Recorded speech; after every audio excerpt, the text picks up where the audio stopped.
Bapak Supri Gideon bertanya, apa itu baptisan kematian? Pertanyaannya juga cukup singkat. Mohon kepada Pak Supri jika berkenan bisa menambahkan keterangan daripada pertanyaannya supaya bisa ditangkap maksudnya. Silakan Pak Supri.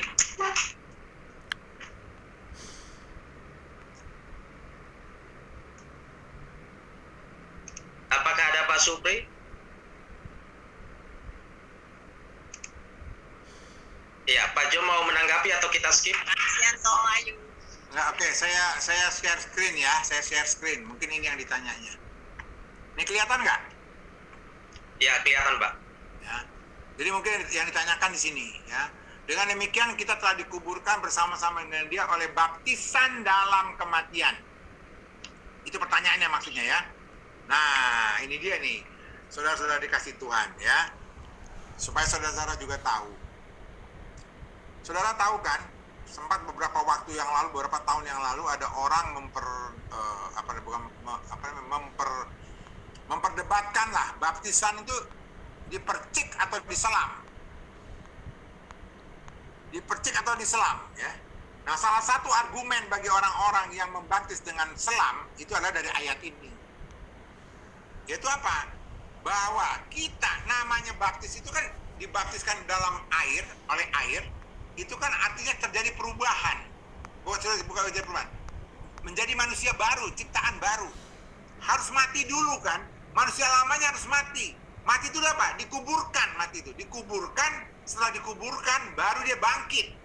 Nah, jadi dikatakan sini baptisan dalam kematian, maksudnya itu dikuburkan bersama dengan Kristus di dalam kematiannya, dikubur gitu loh, masuk ke dalam. Baptis itu ditenggelamkan dalam kematian itu sampai mati sudah selesai, supaya sama seperti Kristus telah dibangkitkan keluar. Namanya bangkit itu keluar dari kubur. Jadi kalau dikatakan baptisan dalam kematian itu maksudnya sama kayak orang dibaptis itu ditenggelamkan. Jadi orang yang sudah dikuburkan itu sama dengan ditenggelamkan bersama kematiannya. Mati, dikubur, habis, selesai.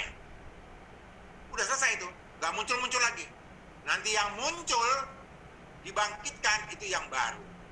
Nah, itu sebabnya orang yang mengikuti baptisan selam, itu harus diselam. Saat diselam itu, matilah manusia lamanya, selesai. Nah, begitu dia dikeluarkan lagi, nah itulah makhluk barunya, ciptaan barunya. Makanya kalau kita perhatikan, yang namanya baptisan selam itu tidak ada yang mukanya yang ditenggelamkan.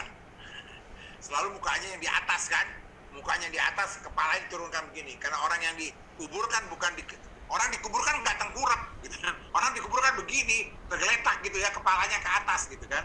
Jadi waktu dibaptis juga begitu, kepalanya tetap di atas, wajahnya tetap di atas. Kan nggak ada orang dikubur dalam bentuk tertelungkup gitu ya, pasti dia terlentang. Nah, makanya orang dibaptis itu dalam bentuk terlentang ya. Ini biasanya ini yang diambil salah satu ayat. Jadi yang dimaksud di sini baptisan dalam kematian itu artinya ditenggelamkan dalam kematiannya dan tidak hidup lagi. Manusia lamanya sudah mati, selesai. Itu maksudnya yang dikatakan di sini baptisan dalam kematian.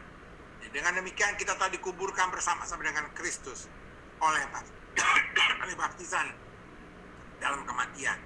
Jadi saya ditenggelamkan dengan kematian itu. Selesai, sudah tidak ada apa-apa lagi. Supaya saya akan muncul dengan baru seperti Kristus yang dibangkitkan adalah Kristus yang dalam kemuliaan. Bukan lagi dalam bentuk dagingnya. Kira-kira itu menjawab, mudah-mudahan itu menjawab. Ada. Baik. Ada Pak Supri bisa merespon? Baik, kalau nggak ada, puji Tuhan. Kita lanjut ke